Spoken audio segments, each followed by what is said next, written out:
Bayangkan kamu lagi ngikutin seorang inspektur kesehatan gitu ya. Dalam satu hari, dia nempel stiker ditutup permanen di ratusan pintu restoran tanpa ampun. Wah, itu pasti bikin panik semua orang. Bener kan?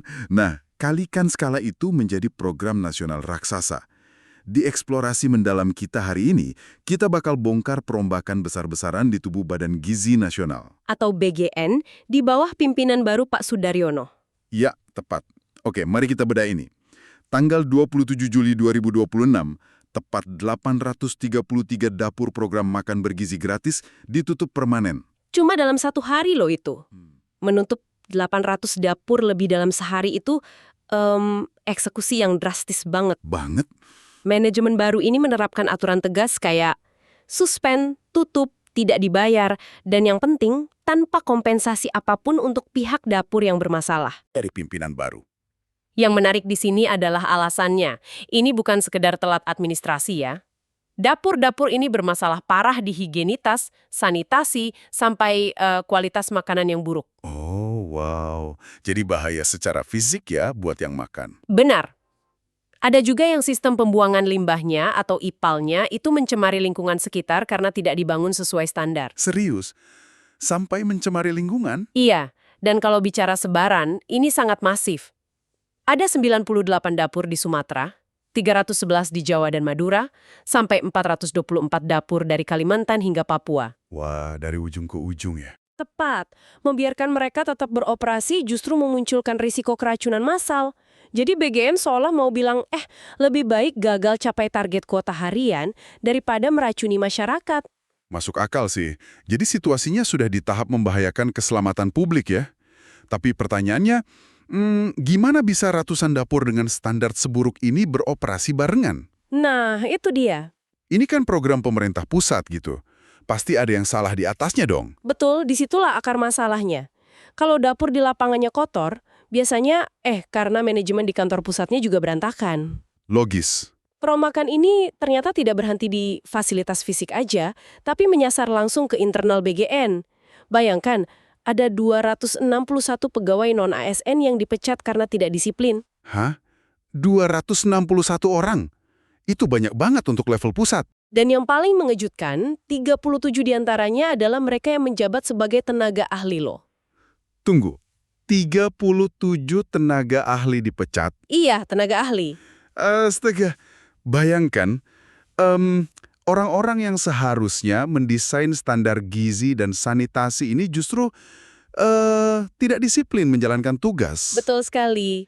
Pantas saja sistem pembuangan limbah di lapangan berantakan.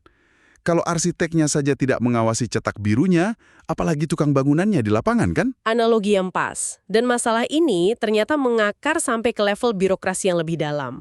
Ada 9 pegawai berstatus ASN dan PPPK yang diproses untuk pelanggaran berat. Berarti mereka terancam dipecat juga dong? Sangat terancam. Lalu ada 39 lainnya yang terbukti melakukan pelanggaran ringan yang berujung mutasi atau turun jabatan. Jadi, apa artinya semua ini? Ketidakdisiplinan ini benar-benar menyebar dari level eksekutor sampai ke pembuat kebijakan. Ya, dari hulu ke hilir. Ternyata masalahnya bukan cuma koki di restoran yang jorok, tapi manajemen pusatnya yang bisa dibilang tidur saat bertugas ya. Sayangnya begitu. Lalu, setelah ratusan dapur ini ditutup dan ratusan pegawainya dibersihkan, langkah selanjutnya apa mengawasi ribuan titik distribusi setiap hari? Dengan birokrasi yang baru saja dirombak, terdengar mustahil sih buat saya. BGN menyadari hal itu. Makanya ke depannya mereka berencana membangun sistem transparansi yang melibatkan masyarakat secara langsung. Maksudnya masyarakat ikut ngawasin gitu? Benar. Publik akan dilibatkan untuk mengawasi menu dan kualitas makanan yang dibagikan setiap hari. Wah, jadi ke depannya kalau kamu yang lagi dengerin ini melihat menu di daerahmu tidak wajar, atau dapurnya kotor, BGN ingin kamu yang langsung melapor. Betul sekali. Masyarakat pada dasarnya akan menjadi inspektor kesehatan kolektif. Macam CCTV hidup ya untuk program ini? Tepat. Jika kita hubungkan ini dengan gambaran besarnya, pelibatan publik ini adalah mekanisme kontrol yang paling masuk akal. Mengandalkan pengawasan internal saja sudah terbukti gagal. Iya, karena yang ngawasin juga ternyata banyak yang kena pecat tadi. Betul. Mata dan suara masyarakat adalah pengunci agar kelalaian sanitasi dan kedisiplinan ini tidak terulang lagi. Ini menyisakan satu pertanyaan tajam nih untuk kamu renungkan. Jika sebuah program dengan tujuan semulia memberikan makan gratis saja membutuhkan pembersihan drastis, Iya, baik di level dapur fisik maupun birokrasinya ya. betul, agar aman dikonsumsi, lalu bagaimana kita bisa memastikan kontrol kualitas tidak mengorbankan kecepatan dalam program kesejahteraan sosial berskala masif di masa depan? Itu pertanyaan yang sulit dijawab secara instan. Benar, karena pada akhirnya, sehebat apapun papan nama restoran yang kita pasang di depan, tidak akan ada gunanya jika dapur di belakangnya membahayakan pelanggannya. Kalau misalnya ada yang atas nama kritik, kemudian kritiknya sama dengan, misalnya hentikan atau bubarkan MBG, bubarkan BGN, saya kira itu bukan kritik, bukan ranah kami untuk hentikan atau membubarkan BGN.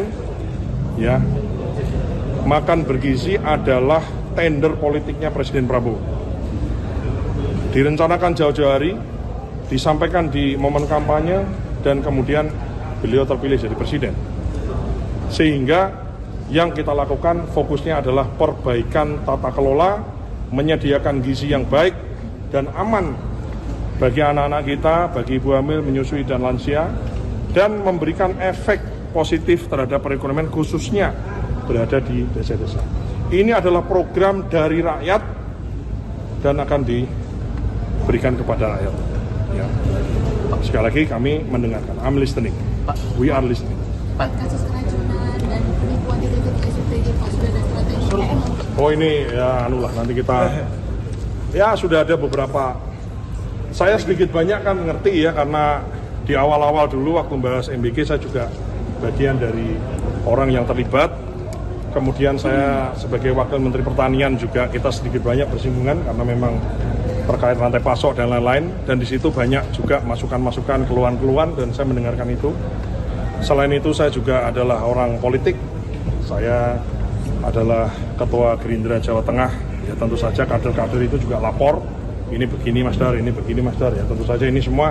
Jadi tapi semua informasi itu ada di yang sudah saya catat, tinggal nanti kita elaborasi dengan internal dan juga kita menerima masukan dari eksternal. Jadi percayalah bahwa saya nyatakan di sini, saya sudah ngomong juga di sana, saya kalau ada orang yang ngaku-ngaku gitu ya, misalnya ya, ngaku-ngaku saudaranya Mas Dar lah, ngaku keluarga lah, ngaku temen lah, ngaku alumni lah, ngaku siapapun, kemudian minta atensi lah, minta perlakuan khusus lah, minta duit lah, neken-neken internal kita lah, neken-neken SPPI lah, siapapun itu yang dia melakukan tindak perbuatan yang nggak benar, saya pastikan tidak ada hubungannya. Silahkan dilaporkan saja ke pihak berwajib. Saya nggak akan, siapapun itu saya nggak peduli. Nggak mungkin mengidentifikasi persoalan. Kalau boleh kami sampaikan di sini, persoalan utama yang paling utama yang kami hadapi di BGN ini bukan kok mengesampingkan persoalan lain, tapi kami fokus pada 3 hal yang utama. Yang pertama adalah adanya perilaku atau tindakan koruptif yang ada di BGN ini, yang sebagaimana Anda semua juga tahu bahwa sudah ditangani oleh kejaksaan, dan kita pada intinya terkait tindak pidana korupsi ini menyerahkan sepenuhnya mekanisme penanganannya kepada pihak yang memang menangani, yaitu kejaksaan. Dan kami siap untuk bekerja sama seluas-luasnya, membuka akses seluas-luasnya, selebar-lebarnya terhadap apapun informasi yang dibutuhkan dalam proses penyelidikan maupun penyidikan dalam proses hukum orang-orang yang memang diduga telah melaksanakan pelanggaran. Yang kedua yang menjadi tantangan kami selanjutnya adalah bagaimana kita memastikan bahwa tata kelola yang baik dalam penyelenggaraan makan bergizi gratis, sekali lagi ini namanya makan bergizi gratis, bukan makan enak gratis, bukan makan banyak gratis, ya ini makan bergizi gratis, kecukupan gizinya lah yang menjadi tolak ukurnya. Dan dalam pemenuhan makan bergizi gratis ini kami telah di-equip sejumlah 27.000 sekian dapur, yang di dalam dapur yang aktif itu ada kepala SPPG yang adalah statusnya adalah sebagai P3K, sehingga status kepala dapur adalah abdi negara. Saya ulangi, status kepala dapur di setiap dapur adalah abdi negara. Sehingga penting bagi kami memastikan abdi negara di setiap dapur itu kemudian bekerja dengan sebaik-baiknya, sebersih-bersihnya, dan memastikan menu yang tersaji itu adalah baik. Karena kepala SPPG adalah pegawai kami, abdi negara di bawah Badan Gizi Nasional. Dan yang ketiga yang kami coba untuk kami solve adalah bagaimana dari sisi keterbukaan, transparansi, komunikasi, pelibatan banyak pihak, pelibatan instansi lain, pelibatan kementerian lain, lembaga lain, keterlibatan pemerintah daerah, keterlibatan dinas-dinas itu kemudian, dan keterlibatan publik dalam mengawasi apakah itu menu, apakah itu penyaluran, apakah itu dapur, kebersihan, dan lain-lain. Maka kami berusaha untuk memperbaiki ketiga itu. Kami beri pengumuman bahwa per hari ini kami telah memberhentikan 261 pegawai non ASN, ya, yang terdiri dari 224 pegawai non ASN dan 37 tenaga ahli.